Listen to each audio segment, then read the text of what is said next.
welcome back friends. In the last lecture, we have looked at how to design bicycle facilities along your urban streets.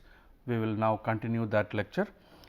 In this lecture part, we will be looking at the design of cycling infrastructure, and especially we will be looking at intersection and approach design, intersection side distance and other supporting elements that will help you design bicycle tracks or bicycle lanes in your urban areas. So, as far as IRC 11 is concerned, what they have identified a methodology of determining severity based on different types of intersections for bicycle users. So, for example, if an arterial road is intersecting with an arterial road, that has the highest possibility of severity if a bicycle is involved in an accident.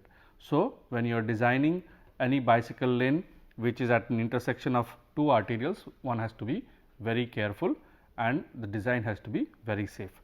Similarly, however, at the other extreme, if an access road is intersecting with an access road, and because these two types of access roads have very low speed of vehicular traffic. So, the severity, even if a bicyclist gets into an accident or a crash, the severity levels is the least.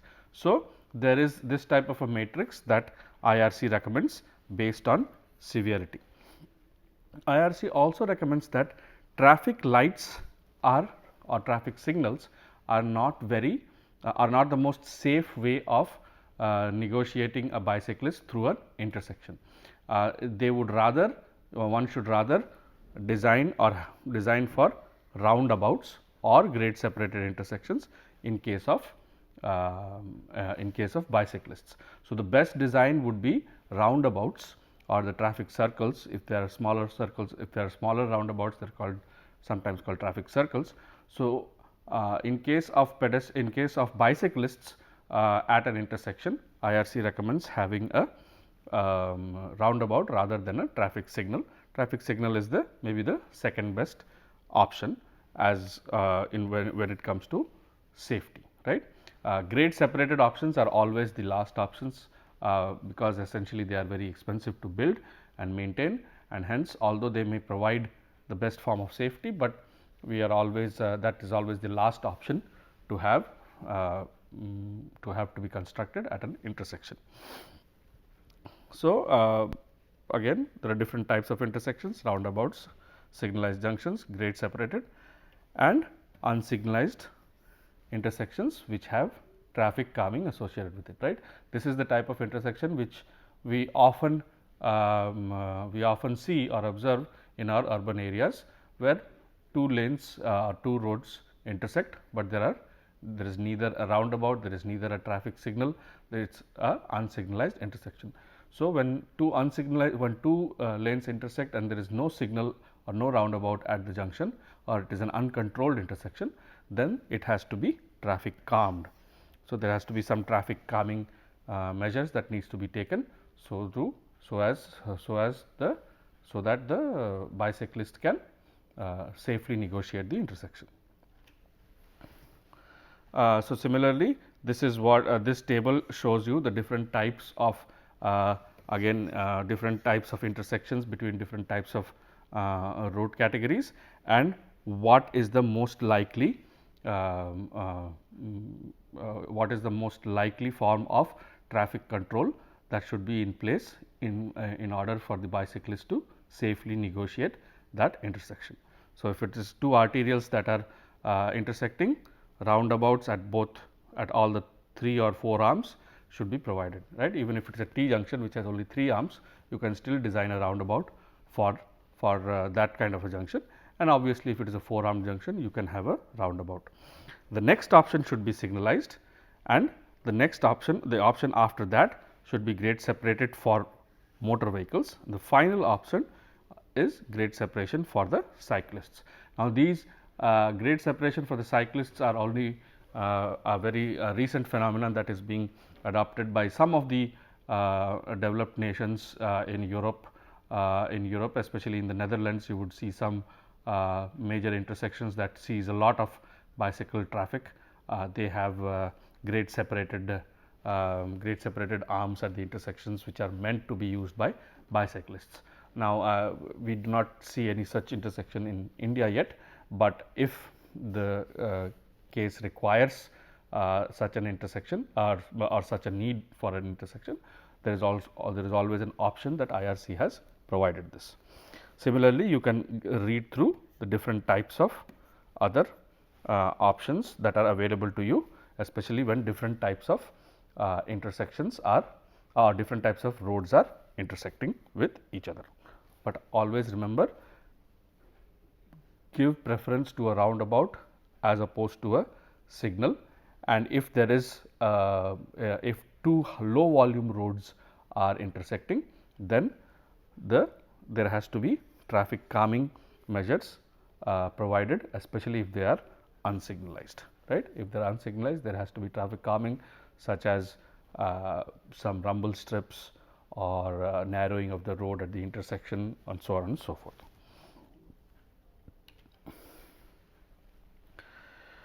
At a signalized junction, so IRC now gets into the details of different types of junctions. So, at signalized junctions, the cyclist will incur significant delay, just as the motor vehicles incur delay. There will be significant delay if in case of a signalized intersection. So, in order to avoid that kind of a delay for bicyclists, there are different types of techniques or designs that can be provided at the junction. For example, there can be segregation at or near the intersection. So, once all the traffic approaches the intersection, there could be a separate bicycle box which is ahead of the traffic, which is stopped here behind the stop line. Then there is all the pedestrian crossing, and ahead of that there could be a bicycle box, right. This kind of blue box, which allows all the bicycles to come past the traffic and stop at the signal ahead of all the traffic. So, that when the signal turns green, they are the first vehicles that can move ahead. So, in that manner, the delay for the bicyclists can be reduced. Also, direct connections between the cycle tracks and the box should be provided. So, if there is a cycle track that is leading up, for example, if there is a cycle track here that is leading up to the box, which is here. So, the cycle track should have a direct connection to the box, right. That will ensure that all the cyclists that are using this cycle track do not have to mingle with the traffic in the motorized lanes, and can directly go into the box and wait for the signal to turn green. Sometimes provision of left turning traffic can also help the bicyclist, but mostly such kind of left turning segregated left turning lanes are usually avoided, and we will see why. IRC also talks about these kind of left turning traffic. They may be pure left or left only lanes, or they may be through and left turn lanes as well.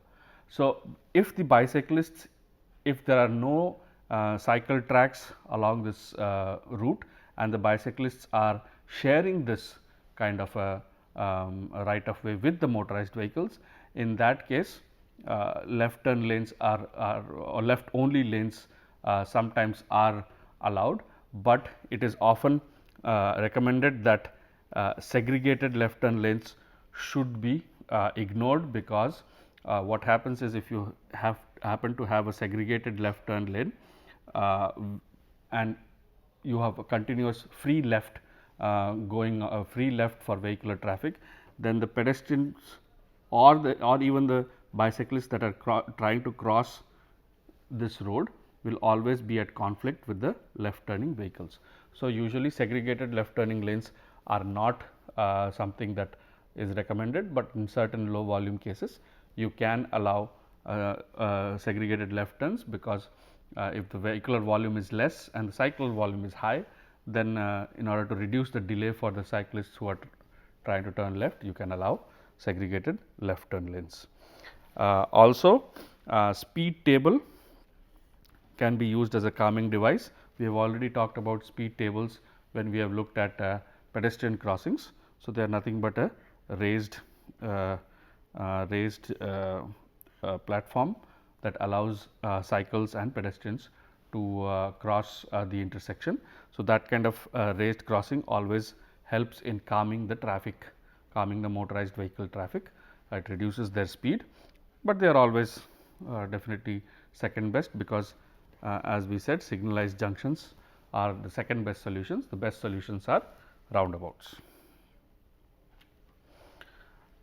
This is why usually we avoid free left turns, because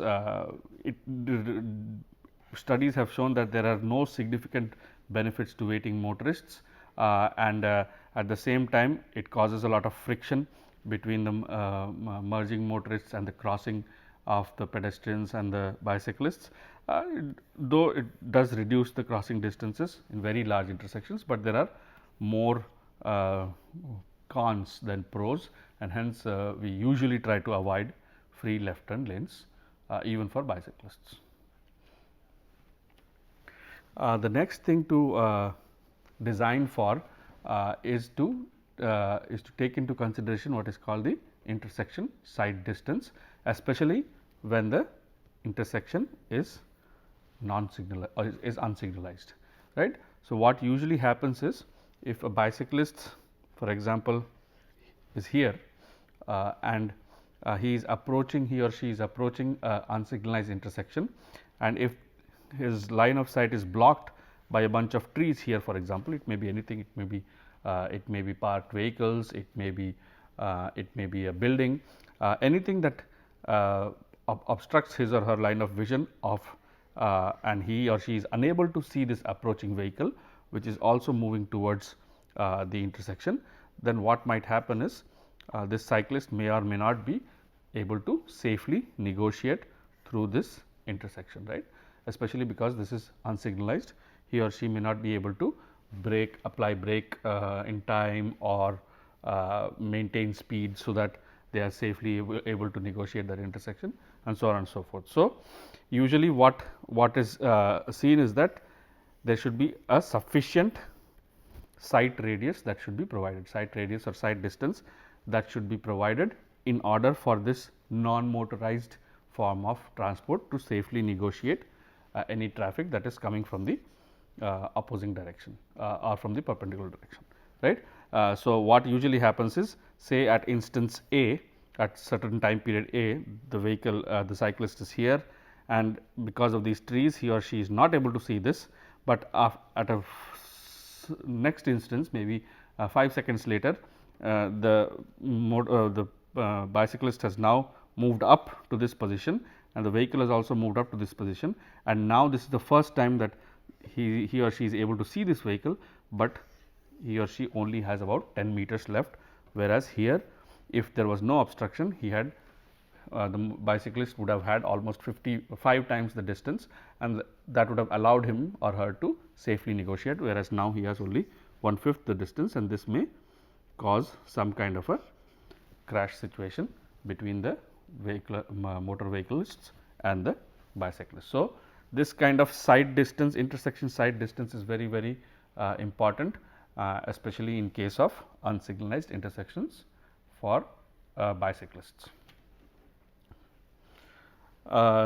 If you take another example of an unsignalized and a signalized intersection. So, in case of a signalized intersection, since the stop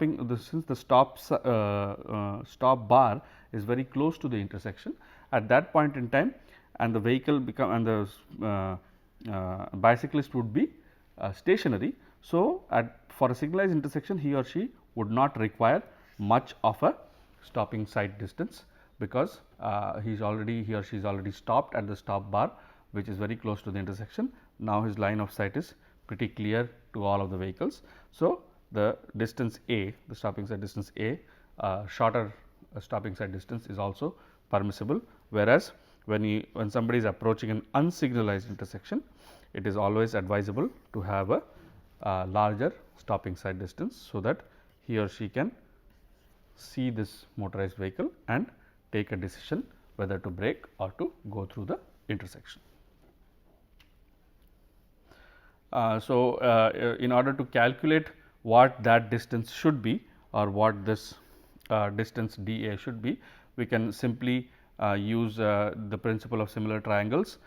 So, if for example, consider the first larger triangle when the cyclist is at this position and the car is at this position. So, if you consider the larger triangle of A, B, C, and if you consider the smaller triangle of A, D, E, right. So, A, D, E is this triangle, whereas A, B, C is this triangle, right. So, this is the, if this obstruction, so this is the time at which this bicyclist has first been able to locate this motor vehiclist, because now the motor vehicles has just crossed this obstruction point and as the is at the edge E, right. So, if you consider the similar triangles principle, then we can say that BC by AB is equal to ED by AD, right, ED by AD.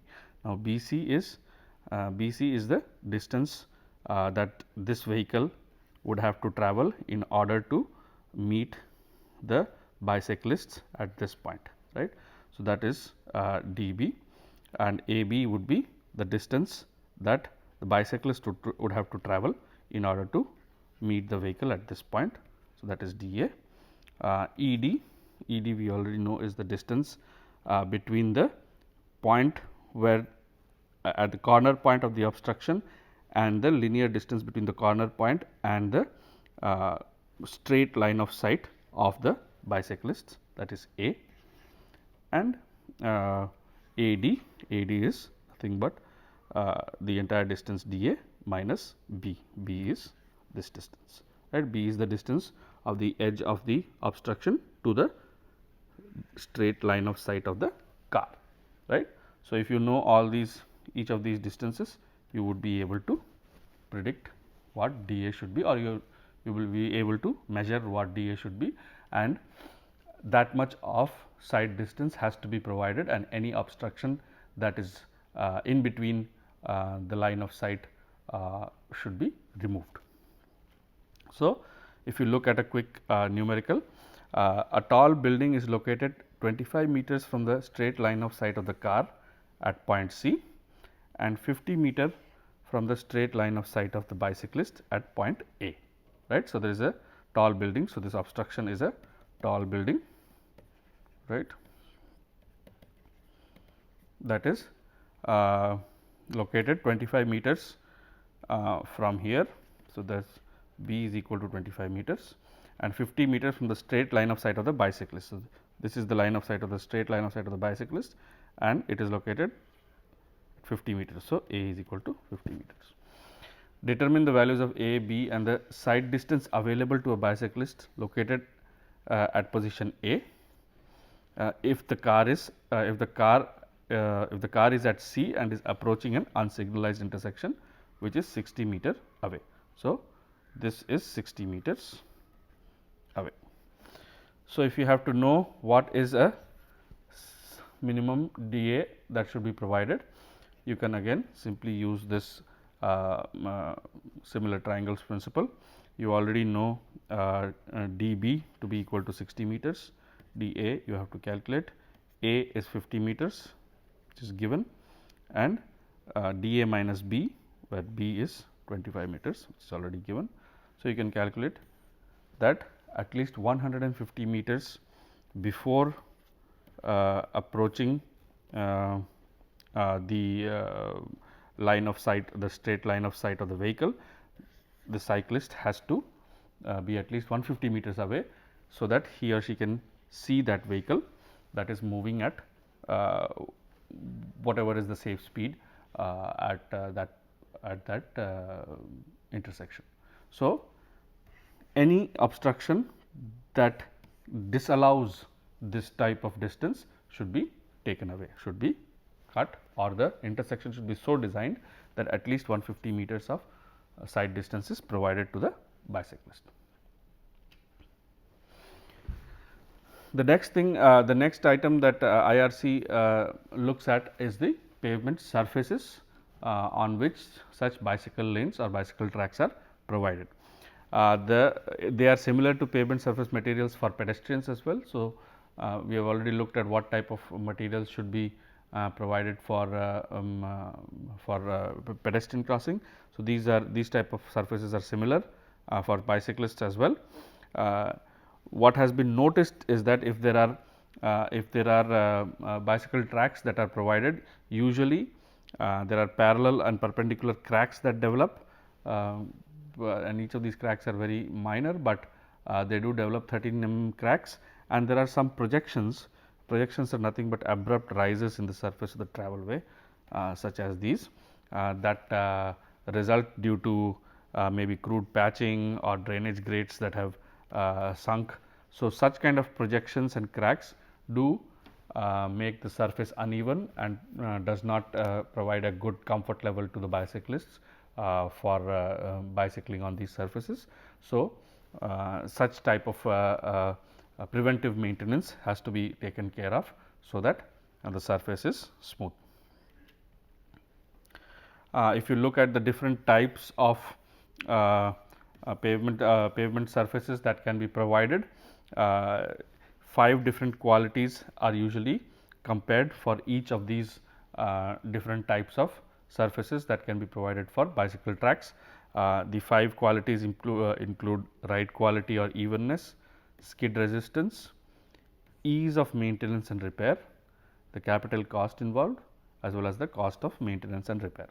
So, from the point of view of all of these 5, they are usually rated on a 3-point scale, or IRC has developed a methodology of rating them at a 3-point scale, and you would see asphalt. In case of asphalt surfaces, most of the qualities are either met or either desirable or at a scale of 2 out of 3, right. So, asphalt seems to be the most preferred surface for bicyclists. Even concrete, just the capital cost involved is highly undesirable, because concrete costs much more than flexible pavements. Paver blocks have some ride quality issues associated with it, and ease of maintenance is not very good, as well as repair maintenance is not very easy with paver blocks. And similarly, for quartzite and granite, there are other types of difficulties that makes them undesirable.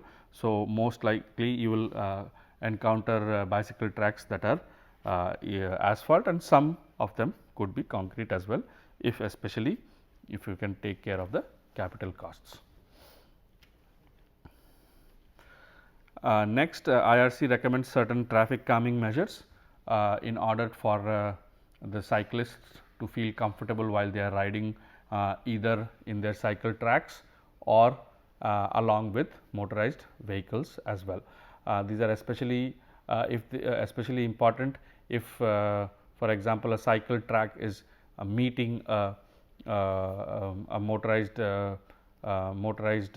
carriageway at an intersection. So, there have to be such kind of traffic calming measures for the motorized vehicles, so that bicyclists feel very safe. So, usually you would see rumble strips, which are getting very popular nowadays, and speed humps that are not the design of which is mostly now in the form of a trapezoidal hump, rather than the good old speed humps that had a circular radius, right. Trapezoidal humps provide a platform on top. So, you have ramps on both sides, and then there is a flat top, which allows the bicyclist to safely negotiate these speed humps or rumble strips, rather than the very high or steep speed humps that we are usually see on the older roads or the older designs, right. 3 basic elements: infrastructure, road user, and vehicles have to be considered when you are looking at traffic calming measures. The variation in speeds between vehicles is the major cause of the accident, right, because these motorized vehicles are going at a higher speed and the bicyclists at a lower speed. This variation in these two speeds causes a lot of crashes between bicyclists and motorized users. Such speed humps and rumble strips are always they improve the behavior of motorized vehicles as well.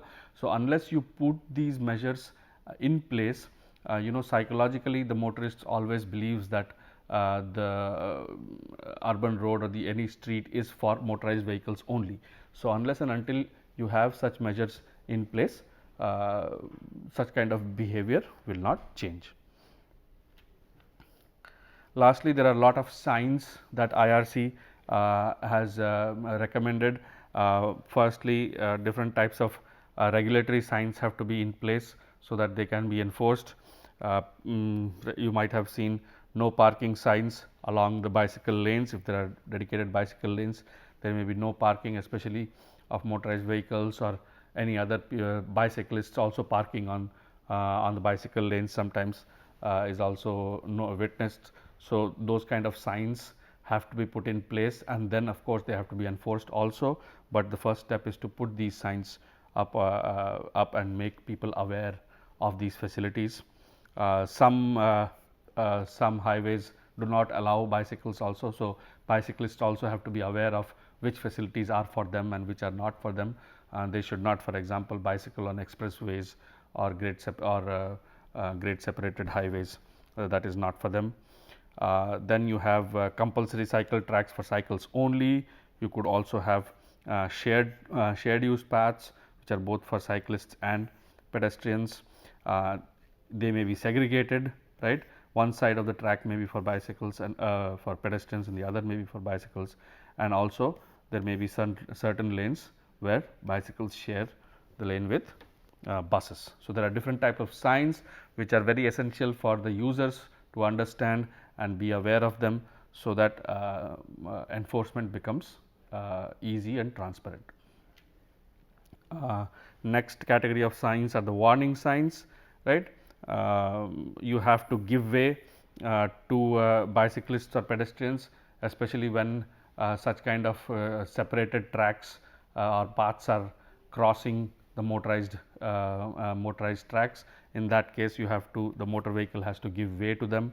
There are certain cases where bicyclists ride along with the motorists on the same right of way. So, the motorists have to be made aware that this lane is being shared both by non-motorized bicyclists as well as by motorized vehicles, so that they behave in that manner. Maybe if there is a upcoming cycle crossing, warning sign has to be put in place prior to that. The next set of signs are informatory signage that provides information to the bicyclists as well as the motorists about what are the upcoming facilities. Parking facilities for bicycles for bicyclists may be given, information may be given about where you can park, information about where the bicycle track begins, right. If it is common for both bicyclists and pedestrians, such kind of tracks. Ramps where which are accessible for accessible to wheelchair users. Such kind of signage is also very important, and also specially abled differently abled environment signs are also very essential. The last type of informatory signs includes where are public toilets for specially abled people, parking for specially abled people. Remember, whenever we are designing for NMT, we have to take into consideration others differently abled and specially abled people, so as to provide a universal design, right. So, it is not only in the case of pedestrians, but also in the case of bicyclists we have to provide those signs, and there are public telephone signs as well. These are just some applications of these kind of signage. So, when a cycle track begins, at this point you have to have a sign which says cycle track from here, and have a prohibitory sign saying no motor vehicles in those tracks. When a cycle track is crossing a motor vehicle lane, you have to give this kind of sign saying that the motor vehicles have to give way to the pedestrians and bicyclists. If there is a shared cycle track, you have to have this kind of sign, and also parking for bicyclists has to be noted, and proper signs have to be provided. Just the last slide on some information about bicycle parking. Parking in general, as we know, is an issue in many of our Indian cities. Parking of vehicles is an issue, parking of two-wheelers is an issue, and so is parking of bicycles an issue. We have hardly paid any attention to proper planned bicycle parking in many of the areas. Mostly it is unorganized parking like this, but thanks to some of the newer technologies that have come up in the recent past, such as public bicycle sharing systems, these have dedicated parking facilities for the bicyclists that you can rent. Proper bicycle parking facilities always help bicyclists to take up bicycling, provides for the last mile connectivity. It encourages people to use NMT modes and discourage them from using motorized modes of transport. However, several design elements have to be taken into consideration while you are providing bicycle parking, such as shade may be needed, especially for Indian conditions. There should be some form of security that should be provided, so that this bicycle is not, for example, stolen. Theft control should be enforced properly, and at least the area that is provided should be 20 or 30% more for optimum use in the future as well. So, thinking about the future, thinking about attracting more bicyclists to your transit or to your hotel or restaurant use. So, you should always provide for bicycle parking. So, when the next time you go to a mall and you bicycle up to a mall, please make sure to see where the bicycle parking is, and if there is no bicycle parking, please make sure to make a note of it and pass it on to the authorities, saying that such public places, large public places, should have proper bicycle parking, right. Transit stations, places of importance should have proper bicycle parking. So, that brings us to the end of this entire module on non-motorized transportation. I hope that you have gained a basic understanding of how non-motorized transportation should be planned, designed and operated.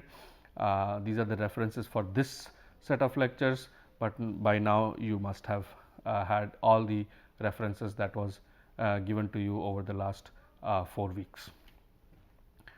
In conclusion, for this lecture, we looked at different intersection treatments, that is based on different types of intersecting streets, right. If an arterial is intersecting with an arterial, you should have a different type of a design, whereas if a local street is intersecting with a local street, your design elements would be different, right. The other things that we looked at, or the other design elements that we looked at, was intersection side distance, which is very important parameter in determining the safety of bicyclists, especially at a non-signalized or an unsignalized intersection.